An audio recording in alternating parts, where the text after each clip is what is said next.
And now, it's time for another Dice Tower review with Tom Vasel. 1775 Rebellion from Academy Games is a sequel of sorts to their game that came out a couple years ago, 1812. And it very much looks like 1812. Now, 1812, which actually won the Dice Tower War Game of the Year award, some people call 1812 and 1775 area control games because, well, they do use cubes, which is kind of odd for a war game, but they also have dice combat. They're very light games in one sense, but I think they offer some tactical strategies in another sense. Now, is this game just 1812 with different scenario, or is it its own game on its own? Does it have any kind of a separate feeling about it? Let's take a look, and we'll be back.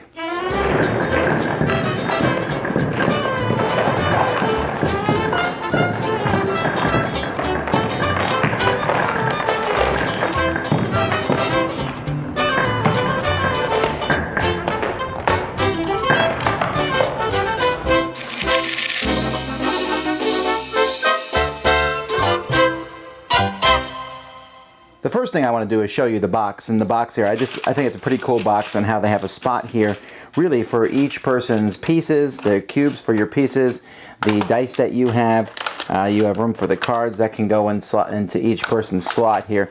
It's a pretty nice thing. I mean, it doesn't work really well if you turn it sideways at all, but it's neat, especially during the course of the game, to pull out the different units.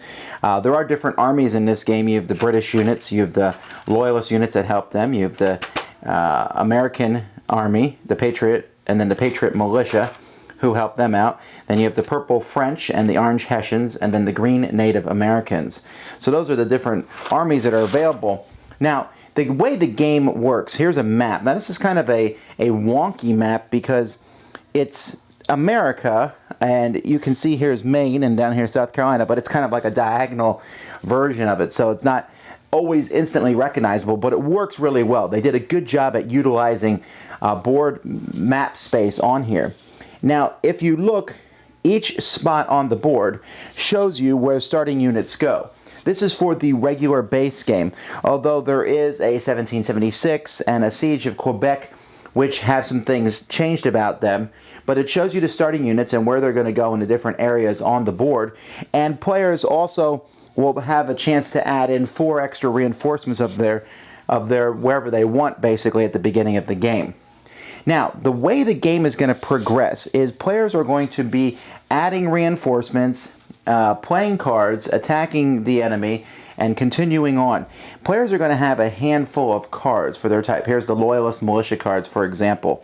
And you'll be playing these cards as the game progresses. Most of the cards are going to be cards that look like this, where it's a movement card. And this basically says I can move 3 armies, and I can move them 1 space each. Here I can move 1 army 2 spaces on a boat. Here I can move 1 army 3 spaces. And that's most of the time the way it's going to work. Now, the game is played in teams. Well, hopefully you're playing with 4 players. It would be yellow and red against blue and white. The British against the Americans. And the French and the Hessians will come on the board through a different play of cards, and they'll be on whatever team that they're on. And the Native Americans will join whatever team moves in there. So, for example, if these Americans move into this spot over here, then these Native Americans, they can move with these Native Americans now. You get them to join your army by threats or by bribery or just by, mutual alliance or what have you. Now, when you move into an enemy's territory, you're going to attack them, and that's done by rolling dice. Now, the dice system in this game is very interesting. There's different dice for different colors. When you attack, the defenders will get to roll first, and they're going to roll dice. If you roll this, you hit one of the opponents, and they're dead. You pull their thing off the board. If you roll this, one of your units will run away. Your unit will run away and come here down to this fled unit area. And if you roll a blank side, you have the opportunity basically to pull out of the battle, to move to an adjacent spot if there is an adjacent spot available.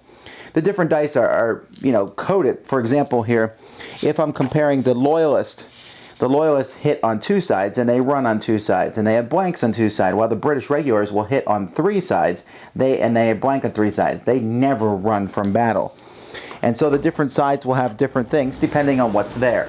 Each of the players has a blank cube that's placed into a bag, and each turn these are pulled out randomly, one at a time, to see whose turn it is next. And turn order can be a big deal. And you also notice that there's some rounds here, and the game is going to end anytime after round 2, as long as all the players on one side or the players on both sides have played cards where they essentially offer a truce. Each player has one card, and it's usually a pretty good card. And you just notice, for example, this lets you move 4 armies 1 space. That's a big deal. And so when, let's say, both of the British players have played their truce cards, or when all the players from both sides have played their truce cards, the game will end. At that point, whoever has the most colonies is the winner. Now, this is one of the really cool concepts of this game. You'll notice here that the Americans control all the territories here in Connecticut. So we have an American symbol on Connecticut. They also have control all of Rhode Island, which is 1 space, so they also control Rhode Island. Nobody controls Massachusetts because the British have 1 space and the Americans have 2 spaces, but there's some other spots. You can see here the British control Nova Scotia, the British control Quebec up here, and I believe they control good old Delaware down here.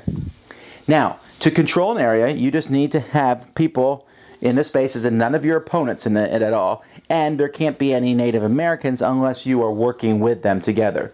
So down here in Virginia, for example, even if we eliminate these 2 loyalist regulars here, you need to go up here and befriend the Native Americans so that then Virginia can be yours.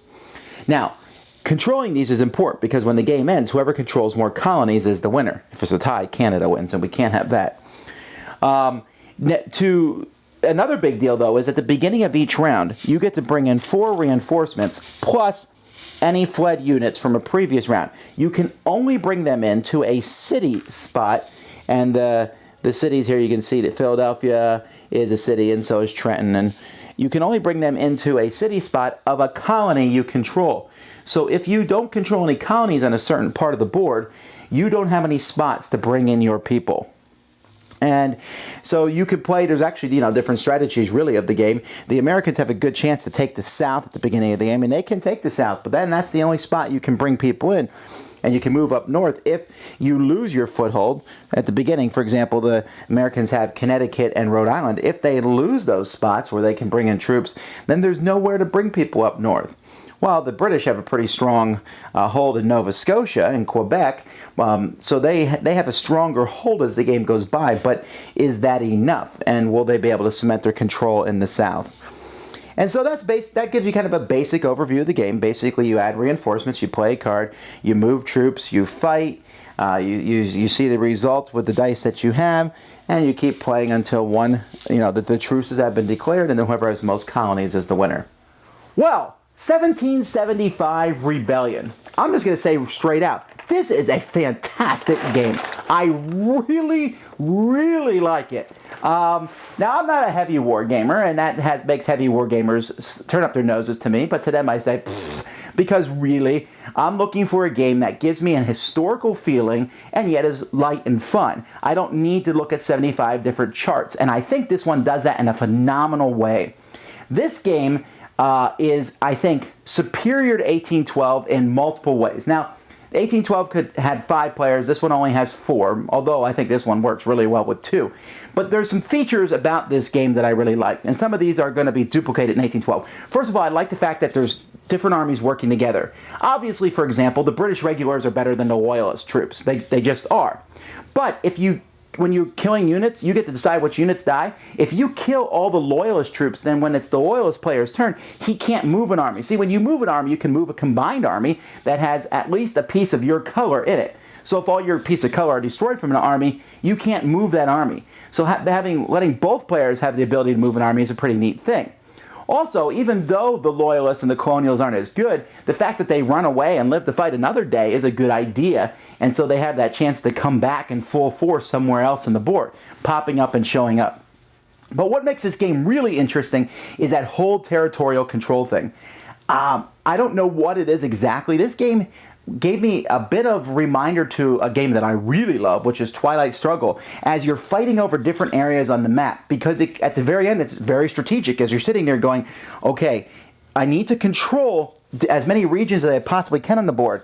I can give up Rhode Island, for example, but if I give it up, I've just given up my foothold. I can say, let's take the south and move up, but that's going to take a while to do. And if I do that and the British controls the north, then it's just a one-front war. Do I want a one-front war? Can I win a one-front war? Of course, this is all mixed in with the vagaries of the dice, and that's always going to happen, and also the vagaries of card play, using cards for the special events on them, or using them to move the troops around. The British have really good fleet cards, and so they can move across oceans and drop a whole fleet off. That's always there and involved with it, but I really enjoy that. Now, this is a game, of course, that once you know it, it's going to be a game that someone who's played before has an advantage. For example, there are certain cards that let you drop a whole bunch of French troops in an area, for example, on the board. Well, if I know my opponent has that card, I may not control that region because I know they're just going to come in and destroy me. So knowing that those cards exist is a big deal. Now, fortunately, there's very few cards in the deck. So these events are going to happen more often. And I do like, even though that there is 3 scenarios in the game has a lot of replayability. In just even with these cards, they can be played in different ways and in different orders and moving around the board. Is it worth it to go out and get the Native Americans to help you? I think it is, but it certainly takes some time to run troops out there. Every troop you run out there to do that is not being utilized somewhere else. Now, I might be making this game to sound more strategic than it is, and people might argue with me about that, but I really felt like it was a lot of fun. As it comes down to it, when are you going to play those truce cards? You can try to play them really quickly and end the game as fast as you can if you think you have enough territories. But once you do, your opponent has nothing to lose at that point. If there's any quibble I have with the game at all, and besides the fact that it uses cubes, but if there's any quibble I have with the game at all, it's the fact that turn order is really important, and as the game goes by, that's fine. If you get to go first, I get to go last, ha ha ha. But whoever goes last on the last turn really has somewhat of an advantage because they have nothing to lose, and so they can go out and try to conquer as many territories as they can, which they have to do because they have to win the game. So that could be kind of a pretty big deal, but I don't think it's enough that it's any cause for concern. I think this is a fantastic game. I think it's superior to 1812 in the controlling the different territories where you can bring in reinforcements. That really matters. Even if it wasn't superior to 1812 in that regard, I think I would like it a little bit better because as an American, the Revolutionary War, the American Revolution is something that's very near and dear. It's a very interesting time period to me. I think Academy Games just knocked it out of the park, utilizing board space in a great way, high component quality with the cards, and there's the charts to show you how to put everything on the board. It's very easy to play. I could teach this to you in 10 minutes or less, maybe even 5 minutes or less, although the tactical and strategic decisions, I think, give this a lot of replayability. Really, 2 big thumbs up from me. Like this one a lot. 1775 Rebellion. Thanks so much for watching the Dice Tower videos. Find more great videos and reviews as well as our top-rated audio podcast at Dicetower.com. You can also find other great shows at Dicetowernetwork.com. I'm Eric Summerer, and you've been watching The Dice Tower. The Dice Tower is sponsored by Cool Stuff Inc., where you can find great games for great prices. Cool stuff in stock. Check them out at CoolStuffInc.com. Shut the door!